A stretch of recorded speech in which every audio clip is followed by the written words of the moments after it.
¿Cómo están? ¿Bien? Sí, están bien cómodos. Yo no sé si ya cada quien encontró como su silla donde se acomoda, pero yo espero que no sea para quedarse dormidos,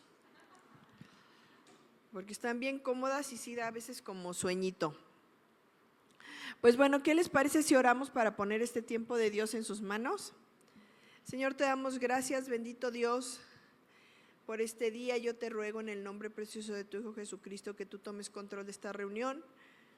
Que sea tu Espíritu Santo hablando a nuestros corazones, que sea tu Espíritu Santo hablando, Padre, y llevando el control de todo. Yo te pido que todo espíritu de distracción, todo aquello que nos pueda sacar de contexto, Padre, lo hagamos a un lado, que estemos preparados para recibir, Señor. Todo de letargo también se va en el nombre de Jesús, para que podamos estar prestos a tu palabra y aprender más de ti. Todo esto te lo pedimos en el nombre de Jesús. Amén.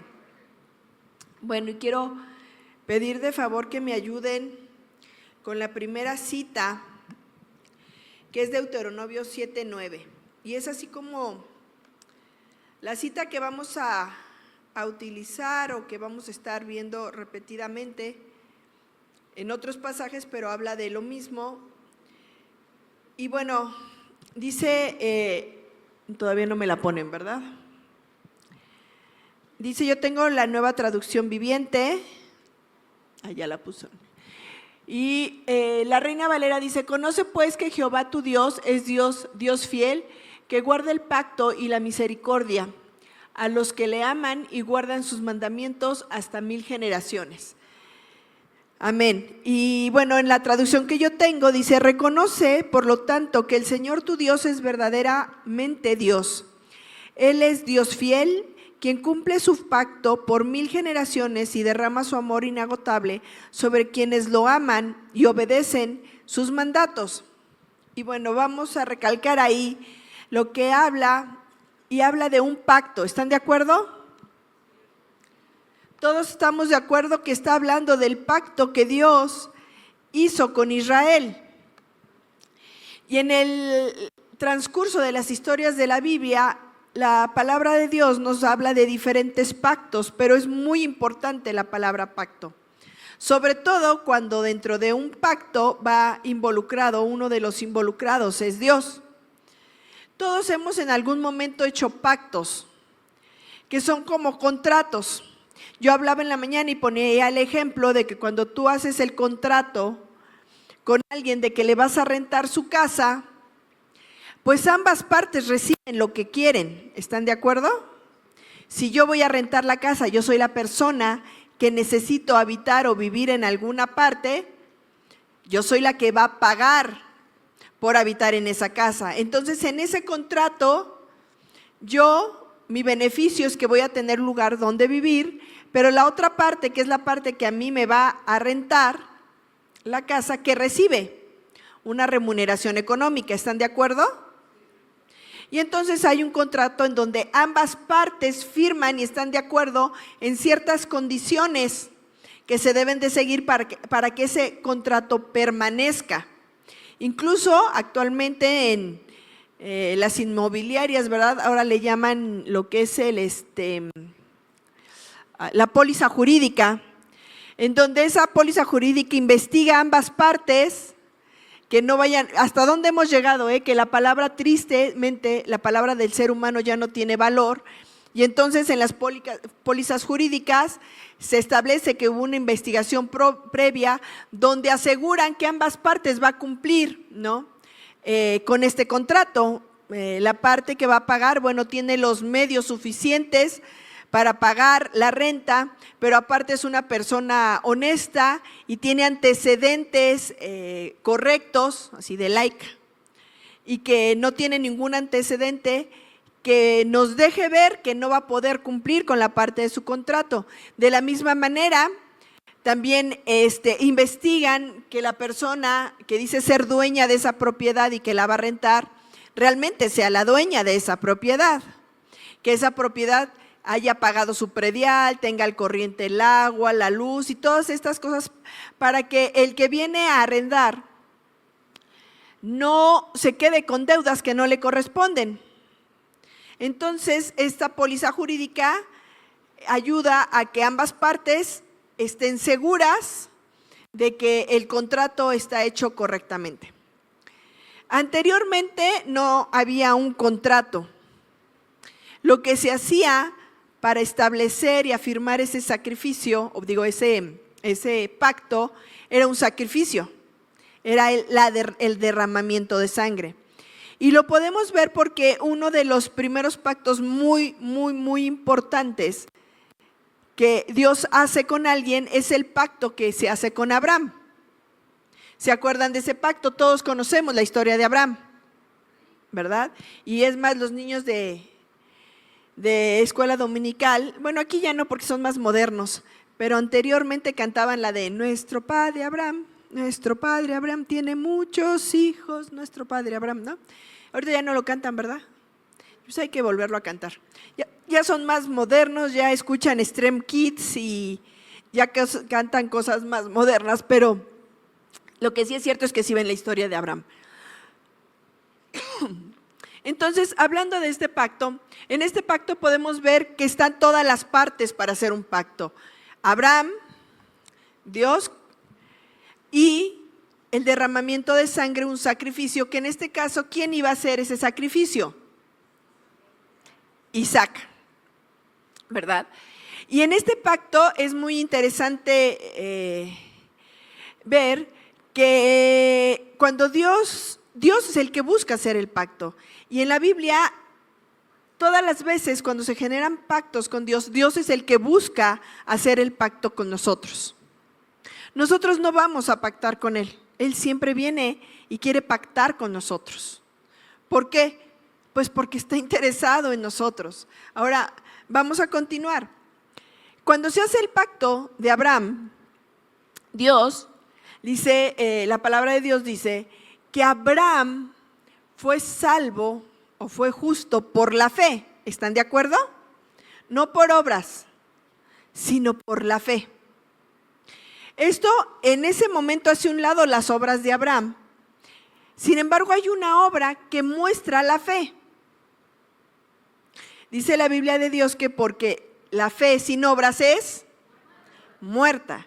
Y entonces Abraham muestra su fe porque en el momento en que Dios le pide a su hijo lo que más amaba, él muestra su fe a través del amor que surge de esa fe. Porque solamente alguien que ama más a Dios puede entregar a su hijo. O sea, Abraham mostró por acciones que su amor era mayor para Dios que para con su propio hijo. Porque él era más importante para él seguir en esta comunión y en esta unidad con Dios. Prefirió a Dios que a su hijo. Y miren que saben que Isaac fue un hijo altamente anhelado, muy amado. Sin embargo, solamente con esa fe que tuvo Abraham en ese tiempo, fue tan fuerte porque tener fe es creer en aquel. Tener fe en Dios no nada más es creer que existe, sino que es. Y eso lo dice la palabra de Dios. O sea, no nada más se trata de, yo creo que existe Dios, es yo creo que es Dios, quién es Dios y todo lo que hace Dios y todo lo que llena en mí Dios, y Dios es mi todo. Tanto que aunque lo que más amo me sea quitado o pedido por Dios, lo voy a entregar porque yo sé quién es y de quien vivo y me sustento no es de Isaac, no es de Sara, no es de mis riquezas, no es de mi prosperidad, es de Dios. Y yo sin Dios no soy nada, así que lo que Él me pida lo entrego, porque para mí me es mejor entregar todo lo terrenal a perder a Dios. Y esa era su fe de Abraham. Por eso Abraham es conocido como que fue ¿quién? Amigo de Dios. Y no cualquiera podía ser amigo de Dios en ese tiempo. Y Dios le dice, porque no me has negado a tu hijo. Y fue por Abraham, y la Biblia lo dice, que en él fueron benditas todas las naciones.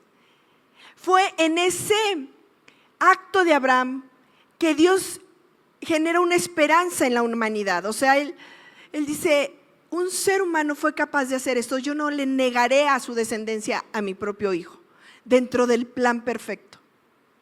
Esa fe de Abraham fue la que dio la esperanza a la humanidad. Por eso la Biblia dice que en él somos benditas todas las naciones. La esperanza de una salvación llegó a través de él para nosotros. Porque él con una acción comprobó su fe y su amor a Dios. Con una sola acción. Y sabemos que dentro de ese sacrificio, cuando ya está a punto de matar a Isaac, llega el ángel de Jehová y le dice, detente, no le hagas daño al niño. Y entonces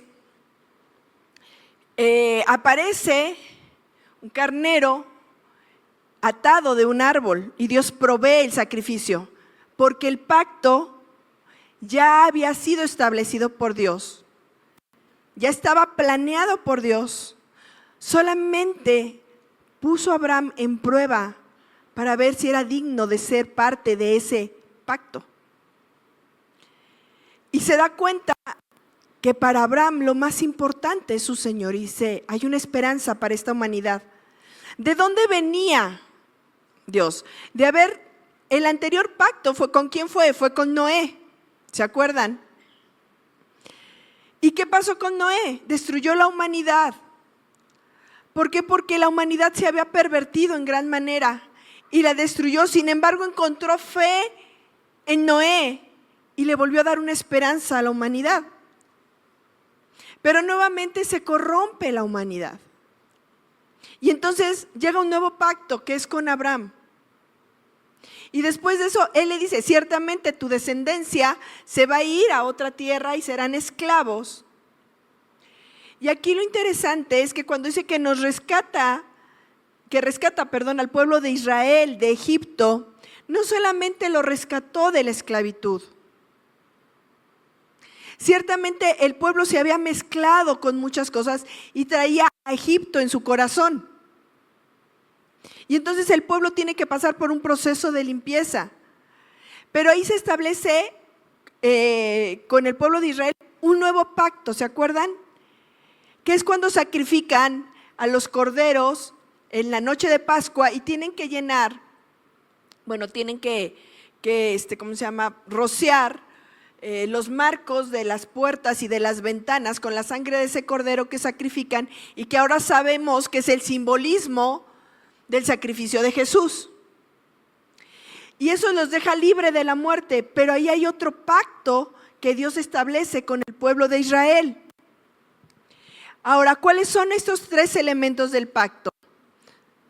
Tiene que ser las dos personas, dos individuos o dos entes que van a establecer el pacto y la sangre.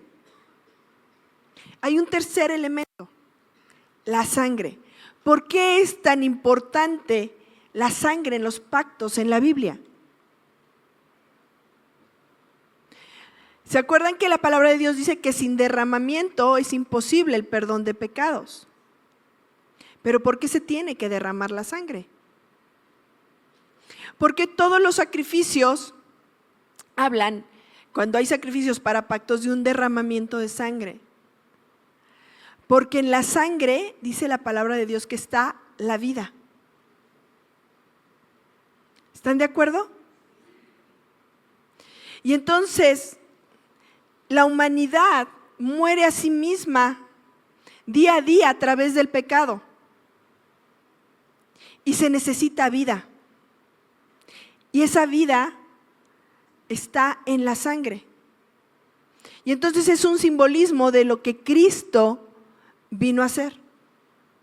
Ahora, continuemos con esta parte.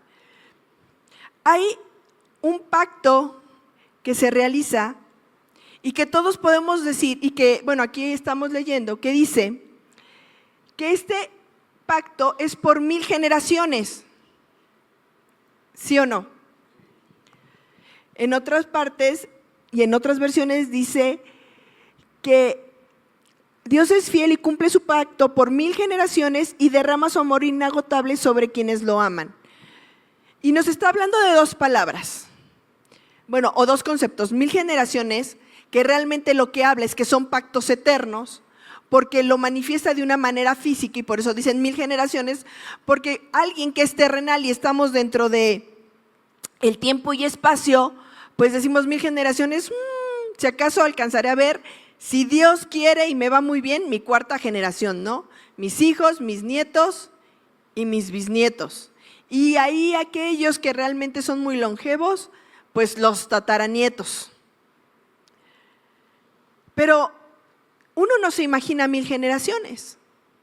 ¿Alguna vez te has puesto a pensar cómo será ese primer descendiente de tu generación 1000? Ni siquiera lo imaginas. Es más, ni siquiera te interesa. Pero a Dios sí le interesaba ya esa persona. Nosotros somos la generación 1000 de alguien. ¿Están de acuerdo? ¿De quién? ¿Quién sabe? Solamente Jesús tiene su genealogía. Pero nosotros, ¿de quién seremos esa generación número 1000? Pero ¿qué crees? Que en los planes de Dios tú ya estabas. Y cuando Dios pacta con Abraham y le dice, serán benditas en ti todas las naciones, esta nación ya estaba vista en el plan de Dios. Aunque Abraham no tenía ni idea que existía otro continente, ni idea que iba a existir un país llamado México, ni idea que iba a existir dentro de ese país una ciudad llamada Toluca, ni idea que en esa ciudad iba a existir una iglesia llamada Fuego Nuevo, y ni idea que en esa iglesia ibas a estar tú sentado hoy, aquí. Pero en el plan de Dios, cuando Dios le dice serán benditas todas las naciones, Dios ya te tenía a ti. Y tú estás aquí porque ese pacto es eterno. Y tú estás aquí porque hubo un hombre que amó y le creyó a Dios y pactó con Dios y eres resultado de ese pacto. Así como el pueblo judío es resultado de los pactos que hizo Dios con Moisés. Pero vamos a hablar de qué hemos hecho nosotros con ese pacto. Si realmente entendemos lo que significa ese pacto. Acompáñenme por favor ahora a Deuteronomio 7, del 7 al 8.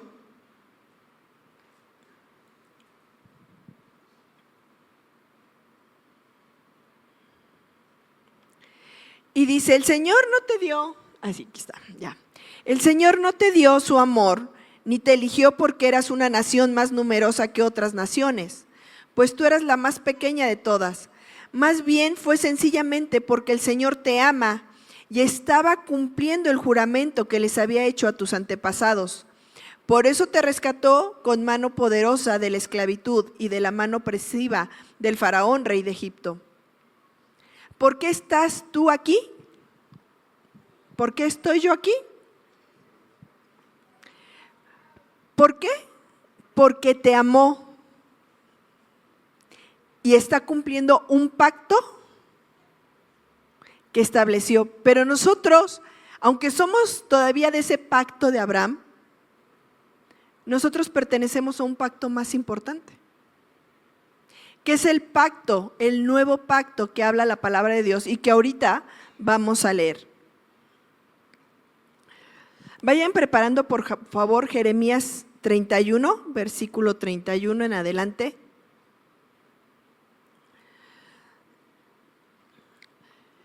En estos días estaba yo platicando en la mañana, que hace como una semana más o menos, llegó mi hija y me dice, oye mamá, me están diciendo que hay una serie muy buena, la vemos.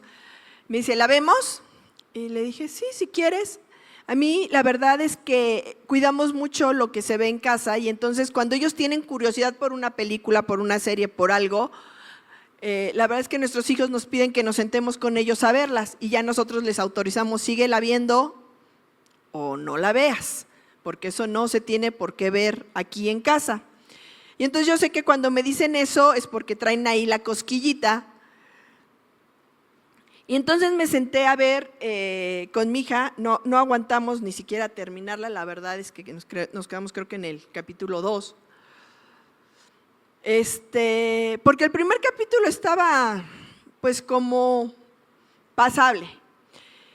Y ya después me puse un poquito a investigar acerca de la serie. Yo no había escuchado, pero no había relacionado que viene de una obra de teatro que se llama Mentiras. Y ahorita esa serie está rompiendo todos los hits en cuanto a música, en cuanto a eso. No la vean, no estoy haciendo publicidad. Pero en un principio lo que a mí me enganchó, que dije, está chido, la verdad, es porque tienen mucha música de los 80s, que es cuando yo estaba en la primaria.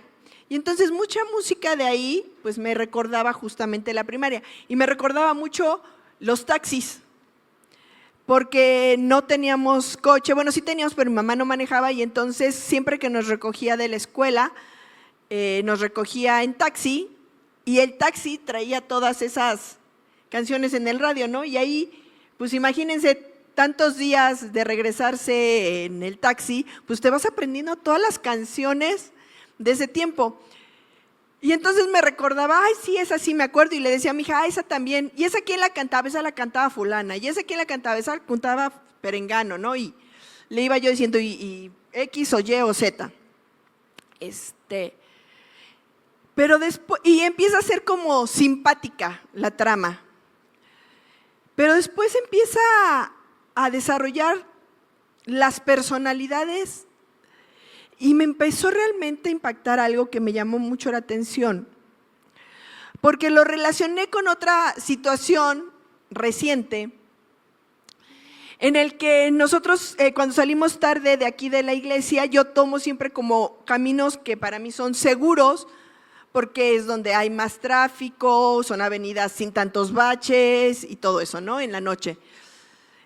Pero los viernes que hay o ensayos o hay algo, juntas, no sé, pasamos por Leona Vicario y en Leona Vicario, enfrente de lo que es Liverpool, de Galerías Metepec, hay un negocio, un restaurante, un bar, no sé, que se llama Despecho. Y yo creo que ya lo han visto. Y si no, pasen en la noche y no pasa desapercibido. Porque la primera vez que pasamos, yo oía cómo cantaban las mujeres de una manera que aún con las ventanas cerradas, se oía a todo pulmón y pura canción de despecho, ¿no? O sea, todas las de Paquita, de la del barrio, todas. Y me llamó la atención, hasta me dice, aquí ¿qué es? ¿Qué es despecho? Ah, y me dijo, una me dijo, ay, aquí vienen mis amigas, mamá, las del trabajo. Sí, dicen que se pone buenísimo, que es tirarle a los hombres, que no sé qué. Y parte de la serie habla de eso. Y empecé yo como a relacionar, o Dios me empezó a relacionar, que es parte de la decadencia que estamos teniendo. Porque la mayoría de esas mujeres, y es parte de una visión espiritual que está sucediendo, la mayoría de esas mujeres y esta serie que está haciendo así un boom y que quien más la ve son mujeres, la mayoría de estas están lastimadas o dolidas por esa persona a quien le entregaron su amor. Y se han dejado, pues de alguna manera, convencer y seducir por el enemigo, que la mejor manera en la que tú puedes expresar tu dolor o tu herida o tu enojo por esa decepción amorosa o por esa herida o por esa traición, pues es a través de una actitud de revancha, ¿no?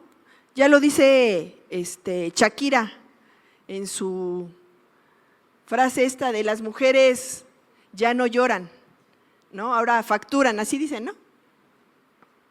Y no digan que no saben, porque las he visto cantarla.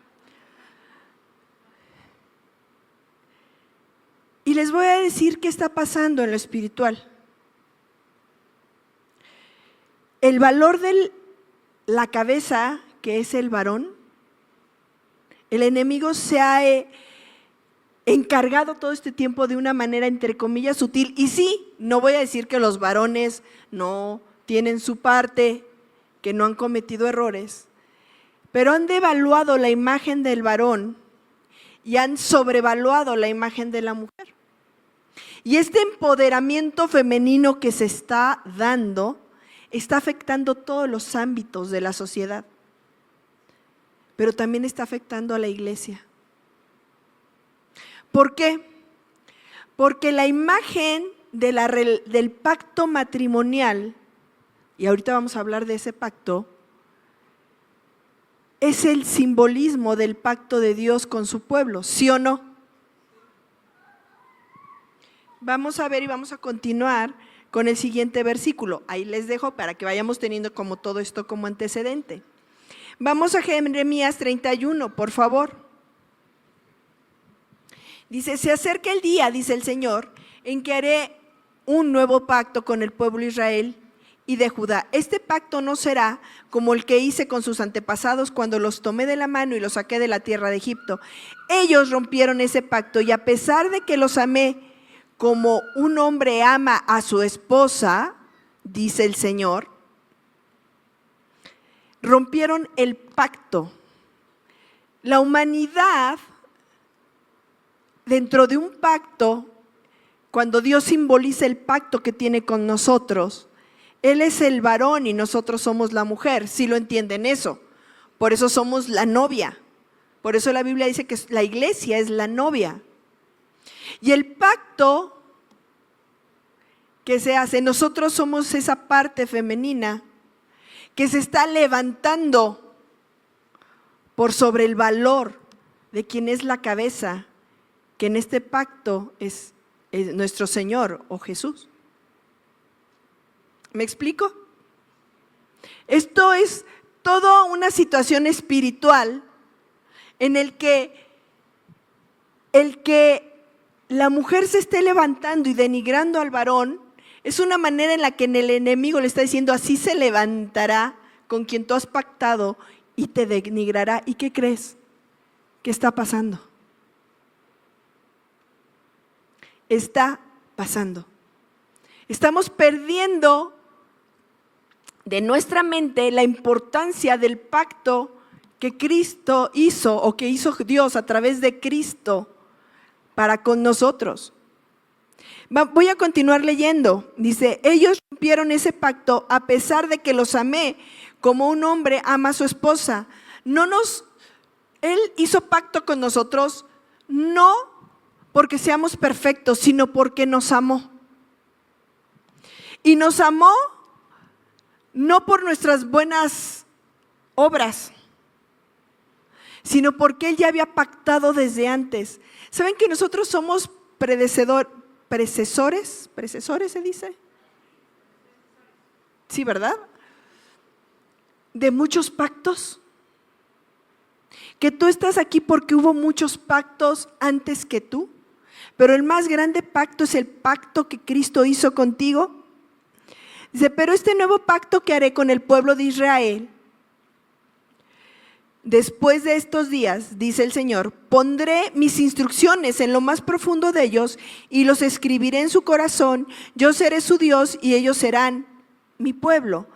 Y sabemos que este pacto del que habla en Jeremías es el pacto que hizo a través de Jesús, en donde Él nuevamente vuelve a pactar. ¿Por qué? Vamos a leer, por favor, si me hacen Hebreos 8, y nos da un poco de más luz, o bastante más luz más bien, porque dice, Hebreos 8:7, dice, si el primer pacto no hubiera tenido defectos, no habría sido necesario reemplazarlo con un segundo pacto. ¿Cuál es el primer pacto? El pacto que hace, está hablando de cuando le otorga la ley a Moisés, el pacto de cuando salen de la tierra de Egipto, ¿ok? El primer pacto que hace con Abraham, ese pacto anterior, es un pacto en donde dice, en ti serán benditas todas las naciones, de ti vendrá la salvación. El pacto que hace con Abraham es que de su hijo Isaac vendría el Salvador del mundo, ¿ok? Pero posteriormente hay un nuevo pacto en donde Él se compromete a cuidar al pueblo de Israel y a ser su Dios, que es cuando salen de la tierra de Egipto. Pero dice que en ese primer pacto hubo defectos, que por eso fue necesario quitar el pacto. ¿Qué fue lo defectuoso dentro de ese pacto? ¿Quién generó el defecto en el pacto? ¿Dios? ¿Quién? El hombre. Ahora entendemos por qué cuando tenían que ir a sacrificar un cordero, tenía que ser un cordero perfecto. Porque los que teníamos que fallar éramos nosotros. Porque son referencia del nuevo pacto, que es Dios, Jesús, que es el cordero sin mancha, y la humanidad. ¿Vamos bien? Pero resulta que en el pacto anterior hubo un defecto. Dice, si el primer pacto no hubiera tenido defectos, no habría sido reemplazado con un segundo pacto. Pero cuando Dios encontró defectos en el pueblo, o sea, ahí está hablando de nosotros, dijo, se acerca el día, dice el Señor, en que haré un nuevo pacto con el pueblo de Israel y de Judá. Este pacto no será como el que hice con sus antepasados cuando los tomé de la mano y los saqué de la tierra de Egipto. Ellos no permanecieron fieles a mi pacto. Está explicando por qué ese pacto fue defectuoso. ¿Qué pasa si estábamos hablando del contrato de arrendamiento si tú dejas de pagar la renta? ¿Quién está rompiendo el pacto? ¿O qué pasa si el arrendador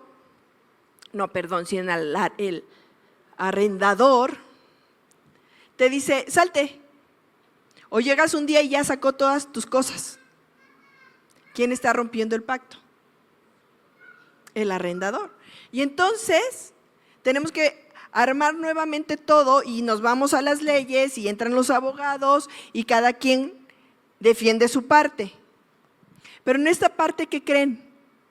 En este pacto, que el que está generando el pacto, que es Dios para con nosotros, es perfecto. Por eso dice que es un Dios de pactos, porque Él no rompe su pacto. Una vez que contigo queda algo, va a ser. Independientemente de si tus ojos son azules, independientemente de si te portaste bien, independientemente de hagas lo que hagas, el pacto permanece.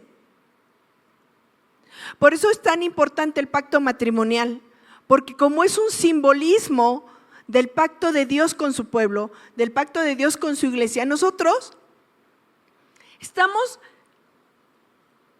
declarando con nuestras acciones lo que pudiera pasar con Cristo y su iglesia, con el Padre y su iglesia. Una ruptura. Eso es lo que anhela el enemigo y esto se mueve dentro del mundo espiritual, que a veces no logramos entenderlo, pero la parte espiritual es la verdadera. La Biblia dice que lo real no es lo que estamos viviendo ahorita, esto es efímero.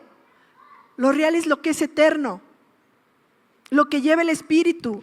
Y entonces resulta que en todo este movimiento que está existiendo actualmente, la iglesia se está envolviendo de todo esto y se le está olvidando el pacto. Y piensan que el pacto es la obligación de Dios de cumplir su parte sin que cumplamos la nuestra. Pero podemos ver que desde el primer versículo, Él pone una condicionante al primer pacto que Él hace en Deuteronomio 7:9, y regresamos a ese, dice, Él es Dios fiel, quien cumple su pacto eternamente, o ahí dice por 1000 generaciones, y derrama su amor inagotable sobre ¿qué? Quienes lo aman y obedecen. Este pacto tenía una cláusula que decía, lo hago si tú cumples la parte de tu pacto. ¿Están de acuerdo? ¿Hay una condicionante? Y se da cuenta que ese pacto se volvió defectuoso por eso, porque puso una condicionante esperando en la humanidad una respuesta que no llegó.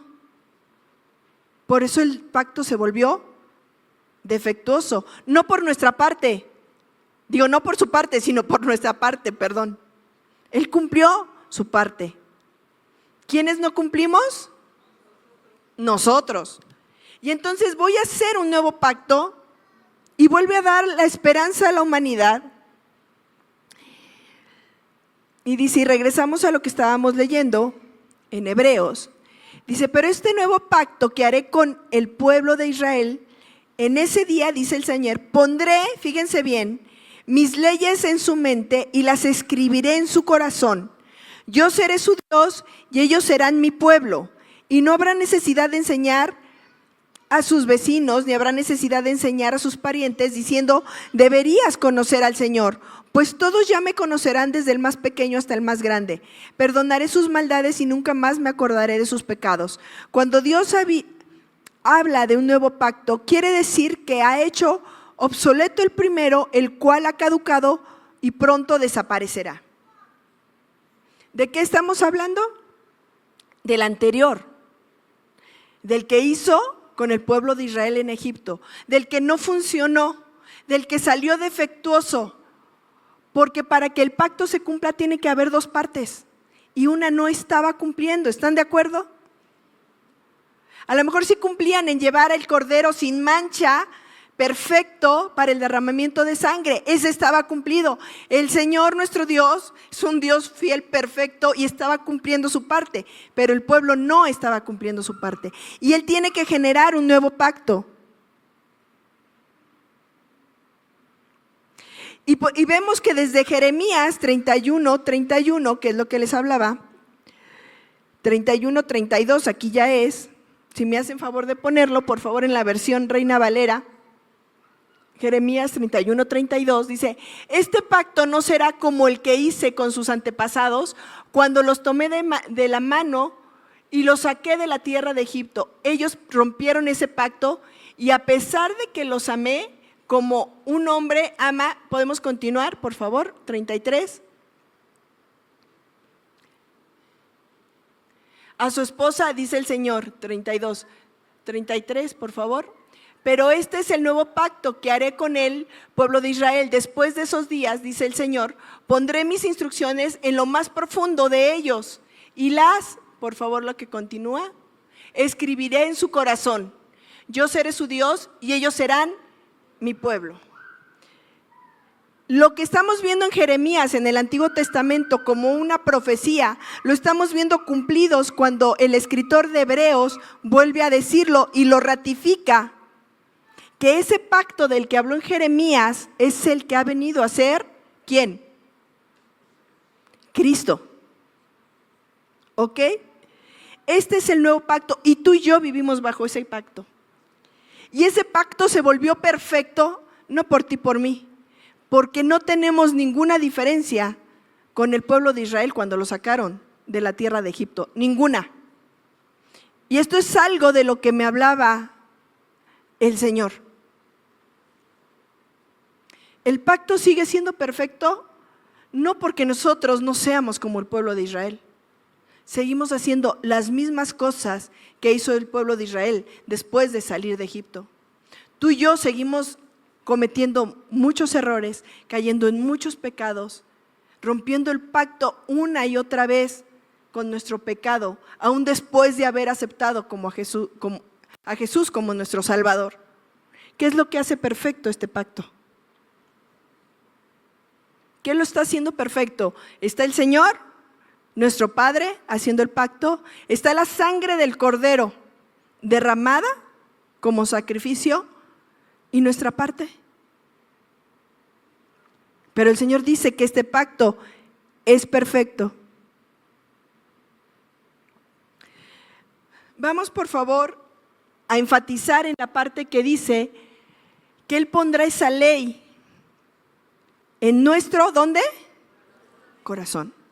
Ok, ¿cómo es que Dios ha puesto esa ley en nuestro corazón? ¿Perdón? Más o menos. Y es bien importante que entendamos esta parte, porque muchas veces lo leemos y lo creemos, pero no lo comprendemos y eso no nos lleva a entender, no nos lleva a culminar lo que tenemos realmente nosotros que hacer. Dice la palabra de Dios que Jesús es ¿quién? ¿El qué? El verbo, la palabra. Jesús dijo que Él vino a cumplir la ley, ¿se acuerdan? Dice que Él cumplió la ley, Él es la ley cumplida, Él es la ley viva, Él es la ley hecha carne. Él no rompió un solo mandamiento. Él es perfecto. Él es la palabra en acción. ¿Qué significa verbo? Para los que saben español, vamos a clases de gramática. ¿Quién aprendió la parte de la oración? ¿No? Tenemos el artículo, bueno, tenemos el sujeto y el predicado, y en el sujeto tenemos el artículo, el sustantivo y el adjetivo calificativo o cualquier adjetivo, otro, y luego tenemos el predicado y el predicado tiene el verbo y los circunstanciales, ¿están de acuerdo? Objeto directo, indirecto, circunstancial, etcétera. Pero el verbo es el que le da el significado a todo.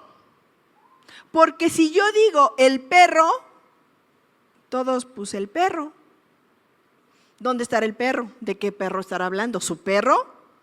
¿O el perro de quién? ¿O qué hizo el perro? ¿Están de acuerdo? Y si yo pongo carne, pues ustedes dicen, pues sí, carne, pues carne. ¿Carne de qué? De perro, de pollo, de pavo, de puerco, ¿de carne de qué? Pero si yo digo el perro comió carne,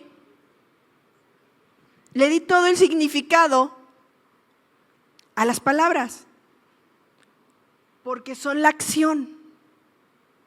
La ley fue hecha para que nosotros la cumpliéramos, pero no la pudimos cumplir. Y entonces cuando viene Jesús y cumple la ley, se vuelve la ley misma. Es la palabra, es el verbo. En Él no hubo absolutamente error o defecto alguno. ¿Y qué hacemos nosotros cuando lo hacemos nuestro Señor y Salvador? En la oración que decimos, Señor, ¿entra dónde?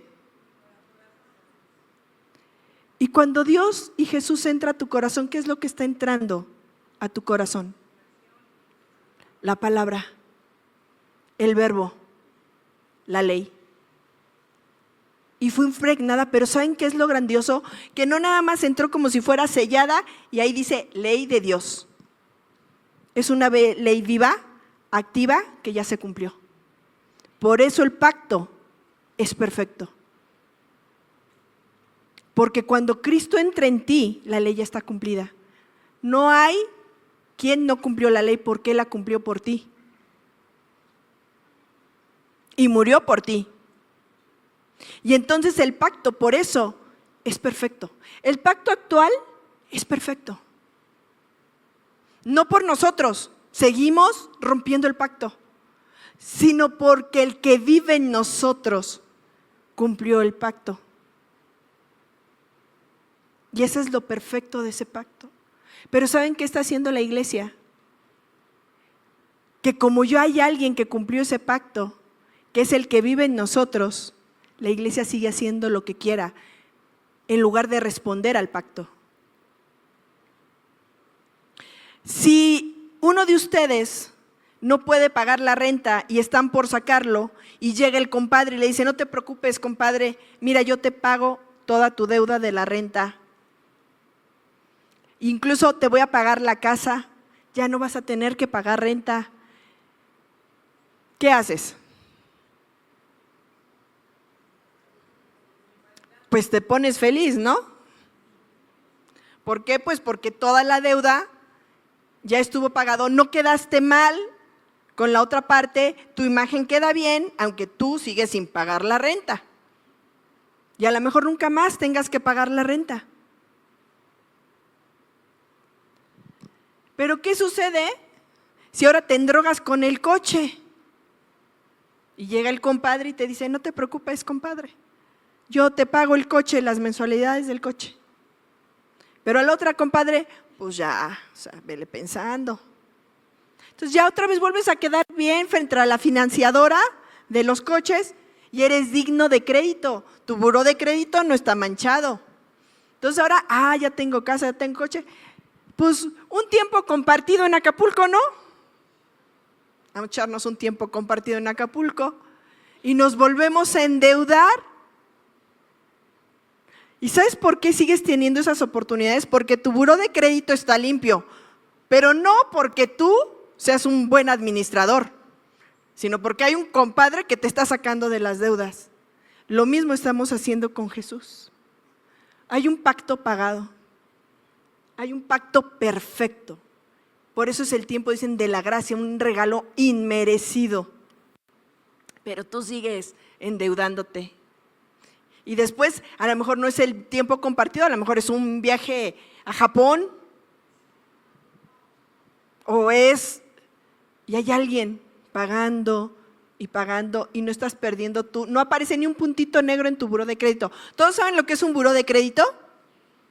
Son los que te llevan tu récord de cómo administras tu lana. Y si eres digno o no de confianza para comprar.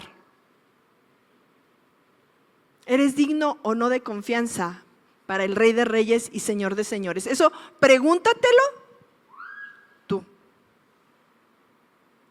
Porque ¿qué crees que está haciendo la iglesia? Y ya estamos por terminar. Toda esa gracia y todo ese pacto, no entendemos la grandeza del pacto. Y miren, lo andamos menospreciando. Te voy a decir por qué. Porque para que ese pacto exista y sea válido en ti, ¿quién tiene que vivir en ti? Cristo. Por eso dice la palabra de Dios perfectamente que va a estar en tu corazón. Y si está en tu corazón ya no sabía. ¿Sabían que el pueblo de Israel varias veces se tenía que leer la ley? Porque de pronto por las conquistas, porque los despojaban, se perdían los rollos de la ley y ya se olvidaban de la ley.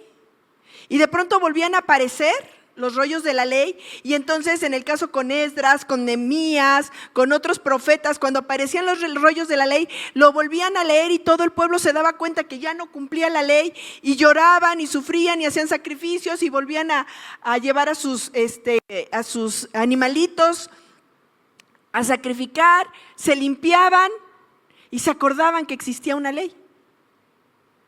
Y varias veces le pasó eso al pueblo de Israel. Por eso el Señor dice que este pacto va a ser perfecto, porque dentro de todos los puntos del contrato ya van a estar en tu corazón. ¿Y sabes qué? Ya no tenemos pretexto porque están vivos. Porque ese verbo que está dentro de ti está vivo. Y yo les decía en la mañana, si tenemos al verbo realmente, por eso el Señor dice, ya no hay pretexto, ya nadie te enseñará porque tú lo tienes dentro de ti. Y eso no significa que ahora todos falten a la iglesia o a los estudios o a las casas conexión o a los discipulados porque el Señor ya no tengo que ser enseñado. No. Vas a entender perfectamente bien lo que es bueno y lo que es malo y vas a tener la capacidad de decidir por el bien y la fuerza para vencer la tentación. Porque el que ya lo venció vive en ti. Porque el que ya lo entendió y lo logró, vive en ti. Entonces no hay pretexto frente a Dios. Pero ahí es donde muestra su amor y su misericordia, de que sabe que aún con eso tú eres imperfecto. Y que tendría que haber mandado otros muchos ya diluvios o fuego del cielo como con Sodoma y Gomorra. Porque eso mereceríamos. Pero el pacto se vuelve perfecto solamente por la sangre de Cristo. Únicamente por su sangre. Entonces no hay pretexto de qué estamos haciendo bien o mal porque ya está. Si Cristo está en ti, y eso es a lo que yo quiero que vayamos a reflexionar. Si verdaderamente Cristo está en ti, tú mínimo debes de sentir un poquito de cosquilleo cuando vas a hacer algo que no está bien y dentro de ti algo empieza a decir no, esto no. Esto no es por ahí porque Cristo está en ti, porque la palabra viva está diciendo, esa acción no la haría yo. Por eso andaban muy de moda unas pulseritas hace varios años que decían, ¿qué haría Cristo? O ¿qué haría Jesús? Y que lo tenías que leer cada vez que tuvieras una duda, dirías, ¿qué haría Jesús? Pero aquí hay una pregunta, si Jesús está en ti, sí sabes lo que haría Jesús. Pero si Jesús no está en ti, no sabes ni lo que haría Jesús. Entonces, ¿para qué traes la pulsera? Porque no podrías discernir qué haría Jesús. Y actualmente, justamente por eso hablaba del pacto matrimonial y de cómo se está degradando ahora la sociedad. Porque el enemigo justamente le está quitando el lugar a la cabeza que es el varón, porque eso simboliza a Cristo, porque Cristo es la cabeza del varón, y está empoderando a la mujer. Y está volteando los papeles. La mujer es la iglesia. ¿Para qué? Para que el pacto llegue un momento en que saquemos a Cristo del pacto. Ahora sí, como dicen, saquemos a Cristo de la ecuación. En la parábola del hijo pródigo, supongo que todos la conocen, ¿verdad? Habla de que es un hijo. Y todos somos creación de Dios, hechos a la imagen y semejanza de Dios, pero no todos somos hijos. Porque la Biblia dice que solamente a los que lo recibieron, les dio potestad de ser llamados hijos de Dios. Tú eres un hijo si Él está dentro de ti, si le has recibido como tu Señor y tu Salvador. Si no, no eres hijo. Y entonces en la parábola del hijo pródigo, dice que el hijo pidió su herencia. A ti ya te fue dada la herencia, te han sido dadas las naciones. Te han sido dadas tantas cosas y las estás usando, ¿qué crees? Porque el hijo vive en ti, tú eres hijo. Y entonces el hijo le dice, dame la herencia, y va y se la gasta en todo. En todo. Burdeles, prostitutas, lo que ustedes quieran. En ese tiempo, pues también como ahora había lugares de degradación. Y se fue.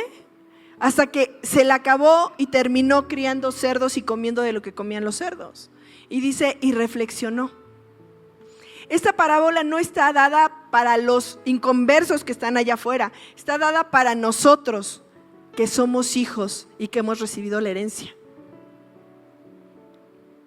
Hemos recibido ya la herencia. Eres hijo.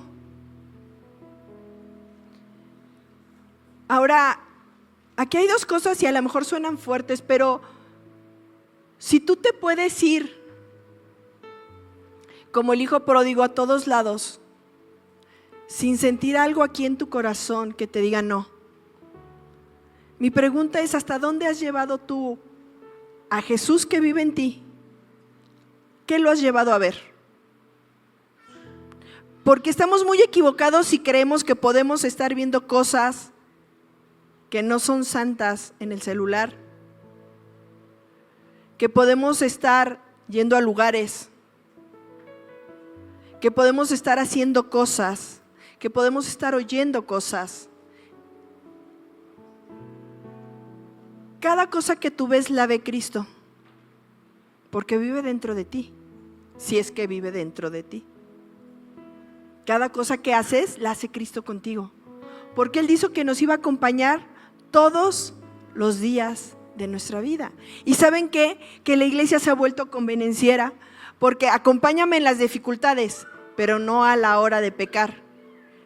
Y entonces estás pidiendo fe, Señor, dame fe de que tú estás conmigo en esta situación complicada. Pero cuando me voy a hacer, o me voy a ver, o me voy a oír, o me escapo con el vecino, la comadre, y nos ponemos a chismear y a hablar de fulano, ¿creemos que ahí no está Jesús?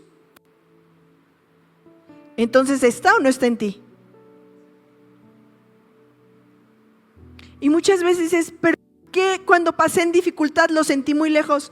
¿No será que tú misma o mismo lo alejaste desde antes, cuando por hacer las cosas que querías hacer, que dentro de ti ya te decían no, lo sacaste de la ecuación, como dicen por ahí? ¿Lo sacaste?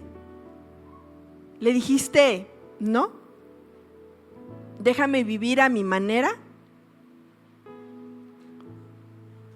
Pero te tengo una buena noticia, el pacto es eterno y ese pacto sigue siendo perfecto. ¿Quién de nosotros anda como hijo pródigo, gastándose la fortuna, llevando al hijo a los lugares o viendo cosas?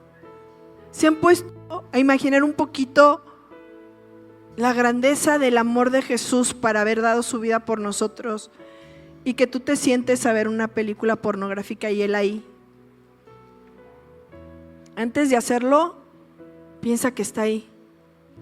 Que el día que maldijiste a un hermano, o a lo mejor al que se te metió cuando ibas manejando, o al que te robó, Cristo estaba ahí.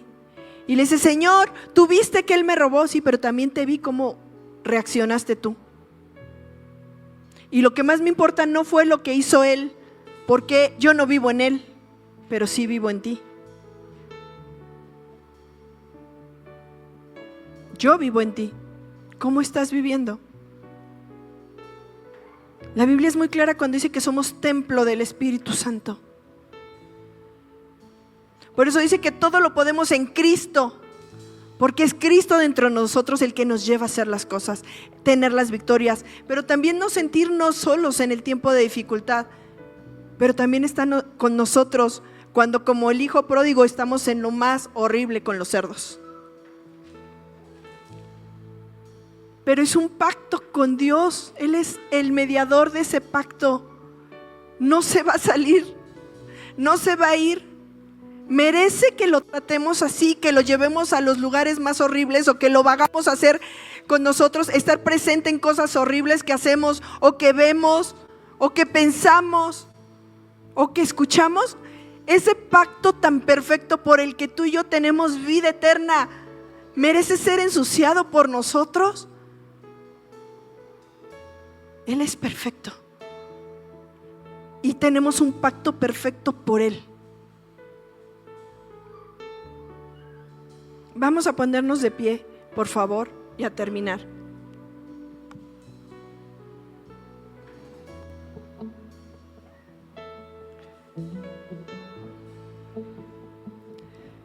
Y la iglesia está degradando a su cabeza y menospreciando a su cabeza y menospreciando al que hizo perfecto el pacto, menospreciando un pacto,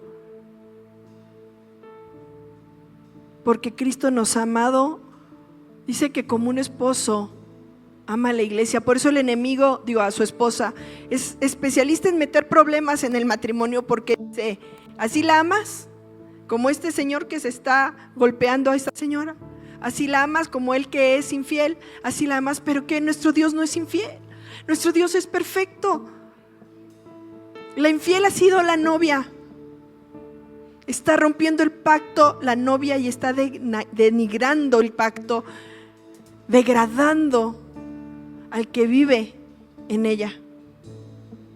No se trata de decir: Señor, ya no te siento. Es: ¿qué hice para alejarte?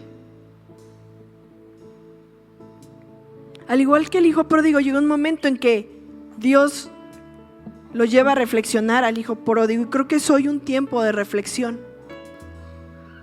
No se trata de ser religiosos y en todos lados ver demonios, ni satanizar todo.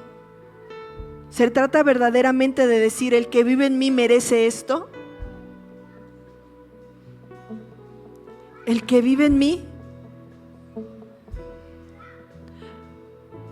Yo quiero que es un momento especial y no se trata de señalar, y todos debemos de estar en este mismo espíritu, pero sí te quiero invitar que hagas a un lado la soberbia, el qué dirán. Y si tú hay algo que tengas que ponerte a cuentas con Dios y limpiar ese pacto de tu parte y decir: la regué.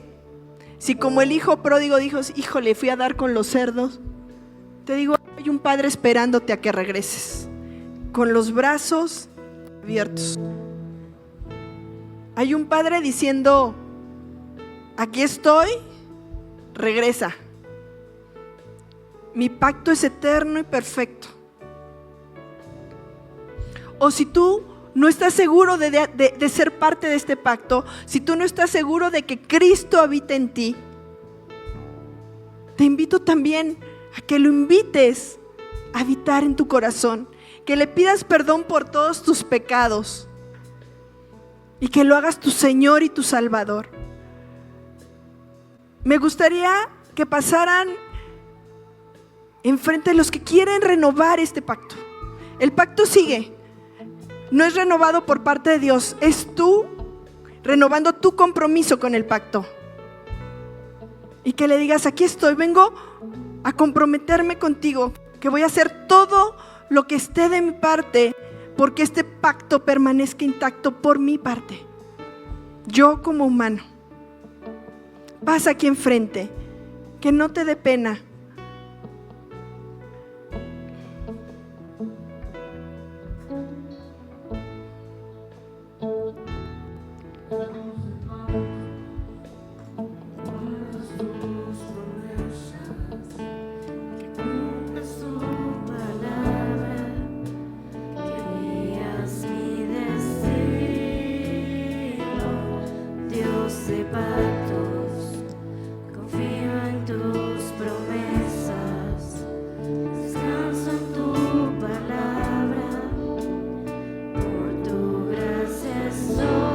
Gracias, Padre. Gracias porque si no fuera por Jesús, este pacto ya estuviera inválido, Señor.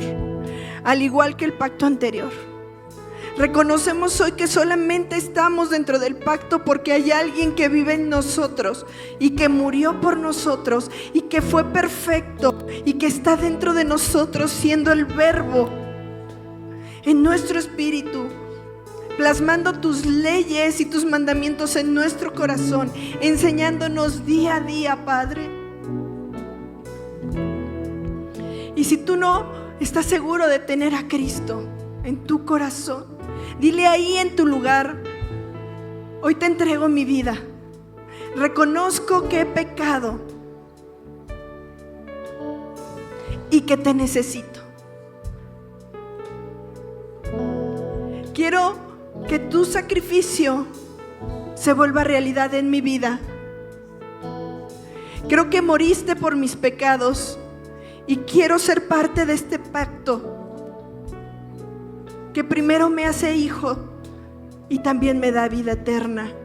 En el nombre de Jesús. Amén.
Gracias, Vic.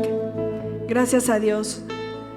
Pues hemos terminado, hermanos. Que tengan un excelente domingo, una hermosa semana y acordarnos que Cristo está dentro de nosotros en todo momento.